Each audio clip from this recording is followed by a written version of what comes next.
Welcome to The Road. This is a weekly podcast of All Saints Lutheran Church. I'm your host, John Pedersen, and I serve as pastor. Each week, we reflect on faith, life, and navigating the road ahead.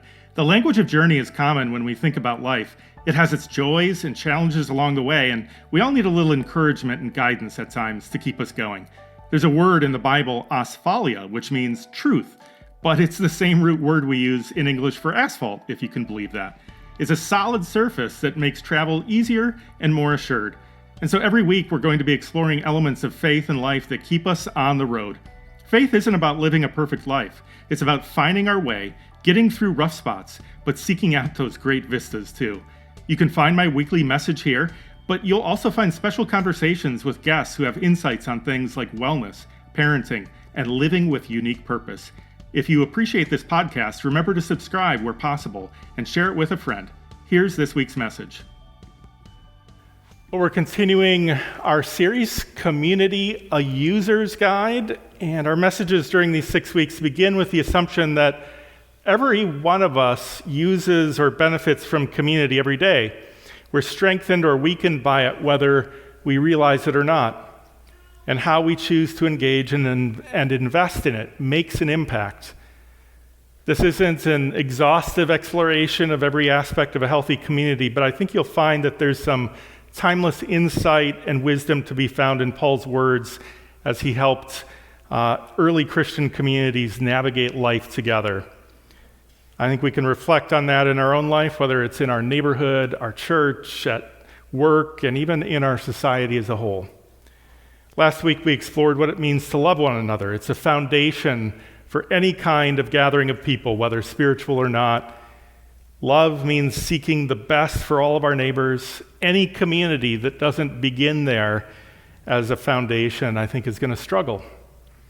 This week, in chapter 14 of his letter to the community in Rome, Paul cautions people of faith to refrain from judging each other. He asks, why do you pass judgment on your brother or sister? Or you, why do you despise your brother or sister? For we will all stand before the judgment seat of God. In other words, none of us is perfect. It's reminiscent of Jesus in Luke 6 when he asks, how can you say to your neighbor, friend, let me take out the speck in your eye when you yourself do not see the log in your own eye? I think this wisdom we can all relate to and understand. Today we might say, live and let live, or mind your own business, or simply put aside your differences. But I just want to pause there because the very fact that Paul is writing about this means there had been occasion to judge among Christians in Rome and elsewhere. I'll say more about that in a minute, but this is a human experience that really transcends time and culture and beliefs. The idea of not judging resonates with anyone who has ever felt judged themselves. I mean, do you still remember a time when you felt criticized or looked down upon for something? If so, that may make you especially sensitive when you see that happening toward you or others. Of course, it's always more complicated because if we're honest, we've all felt reason to judge others as well. Are you really not supposed to judge when you see a terrible wrong happening? An instance of cruelty or something that's not fair, or actions or practices that seem completely opposed to your morals or beliefs? So I want to talk a little bit about the situation Paul was addressing in Rome, and then come back to some thoughts about how we do this today.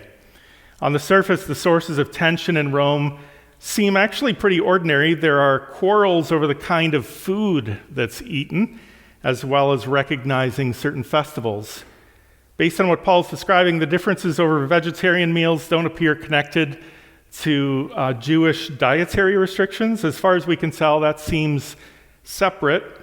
But Paul had gone into depth in his letter to the Galatians about other disagreements over food, and he seems to echo some familiar themes here. Choices around diet, however moral or spiritual that they may seem, are no longer central to Christian faith. There is choice in these matters, and people should follow their own conscience. And in the same way, there seem to be differences about when certain festivals are celebrated or whether they're deemed important at all. And some interpreters have wondered if these days that people are recognizing or not, if that is somehow referencing the Sabbath day, but there's no real indication of that. Many community festivals did have certain religious or pagan connections, and the food served at the festivals, as we know from Paul's other writings, was often sacrificed to those other gods, which did leave people with a bit of an internal quandary at times. There were sometimes religious questions about whether that was okay or not. Paul gives a similar response to what he did in Galatians across both of these issues relating to food and festivals. He says, "Let all be fully convinced in their own minds. Those who observe the day, observe it in honor of the Lord. Also those who eat, eat in honor of the Lord, since they give thanks to God, while those who abstain, abstain in honor of the Lord and give thanks to God." So he's acknowledging that faithful people can come out on either side of these issues. Whatever you do, though, do it in a way that honors God. Scholars believe that when Paul wrote about similar issues in Galatians, that was 10 years prior to when he was writing this. And his tone at that time and the apparent controversy then was much more divisive. In fact, you could say that Paul's tone was a little judgy in Galatians, but it feels like Paul's own tone and approach here is more measured and relaxed. In retrospect, sometimes the things that we get most alarmed about, while important, don't require quite the same level of stress. The good news maybe is that Paul, as he's trying to guide early Christian communities through all kinds of new challenges, is learning and growing himself as he goes along. That's not to say he doesn't still express many other concerns and frustrations throughout his letters, but as people grounded in Christian faith, we have to gain clarity on what's of foundational importance and what is more secondary. It may still be important to us, and that's fine, but we have to decide whether every issue is a deal breaker. And this is hard, because how do you deal with a person you think is wrong? It might be helpful to ask yourself some questions. What is the result of making those judgments upon others? Are you hoping to convince them that they're wrong about something? Or maybe to stop a wrong from happening? Or does it just make you feel better to point out the wrong? When our judgments come from a place of being self-righteous, that's usually a bad indicator. Paul's response would be, each of us will be accountable to God. Take note of your own shortcomings. When we're trying to convince someone by pointing out their error, do we find that judging them works? When we place someone in the position of feeling demeaned or shamed, do we expect them to embrace our point of view as a result? Some people experience Christians to be judgmental. It's been a common criticism over the years. I would like to believe that our branch of the Christian tradition doesn't fall prey to that, but I know that we all fall short in our own ways. Instead of starting from a place of shame and blame, it seems better to try and understand those we don't agree with, seeing their humanity and interpreting their actions in the kindest way.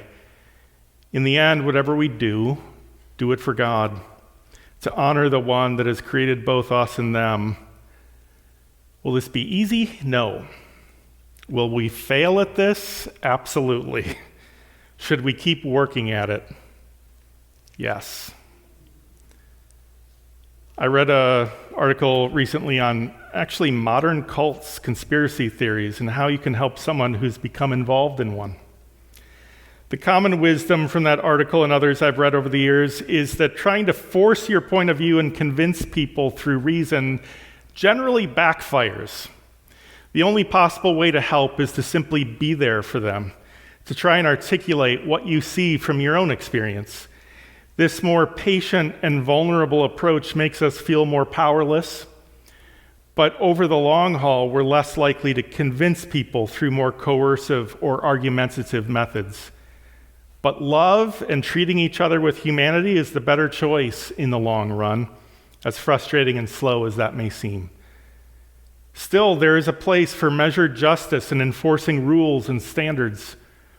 There are behaviors that are harmful to others and threaten livelihoods. The Lutheran tradition is a somewhat unique understanding of how we approach law, or what you might call do's and don'ts, expectations. In some Christian traditions, there's more of an emphasis on following God's laws as proof of your faithfulness and holiness. Luther never put up with that, partly because he was keenly aware of his own shortcomings. Instead, what we set as standards in societies and any community is not about whether you're a good or bad person. If you are better than others at following rules, whether they're spiritual or civic in nature, it doesn't necessarily make you a better person. Some of these laws are simply established for good order and best practices. It's to do our best to create an environment where everyone can thrive and live, to establish boundaries and expectations. Some issues are moral and spiritual in nature, but not everything needs to be spiritualized, moralized, or politicized.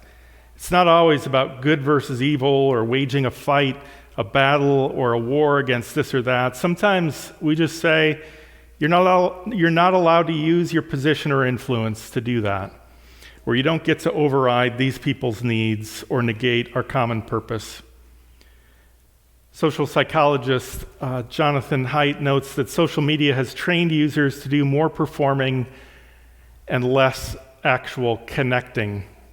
It's taught us to put out our brand, make our beliefs and opinions and values known, which is fine.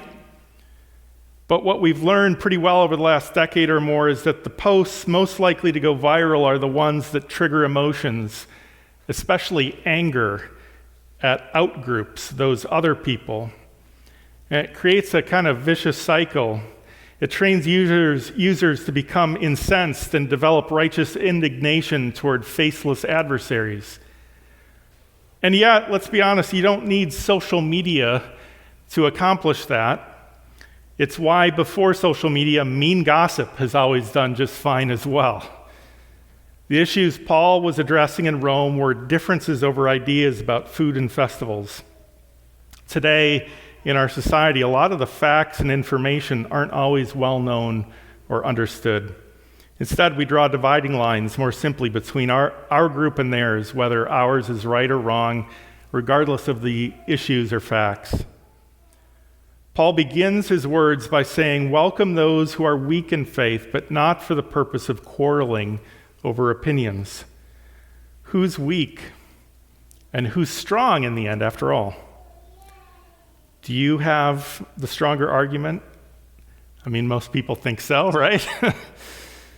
Okay, then it's your job to be welcoming and generous to others, Paul says. Hospitality seems like a good counter to judging others. It allows for a true human connection, conversation. It puts a real face on those we disagree with. It doesn't mean we'll suddenly find common ground, but we may learn more about the other person or group, their motivations, and their own needs. Forgiveness is another practice that Jesus spoke about in today's gospel that has the potential to break down divides and help us see the best in others rather than judge them. Sometimes there are legitimate reasons for seeing other people or groups as wrong, or in some cases even dangerous, but we first need to see one another as God sees us, with grace and goodwill. Only then do we occupy a space where we can see our own weaknesses and seek the well-being of every neighbor, even the ones we can't seem to understand.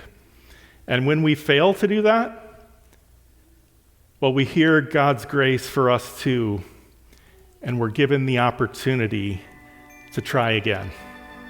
Amen.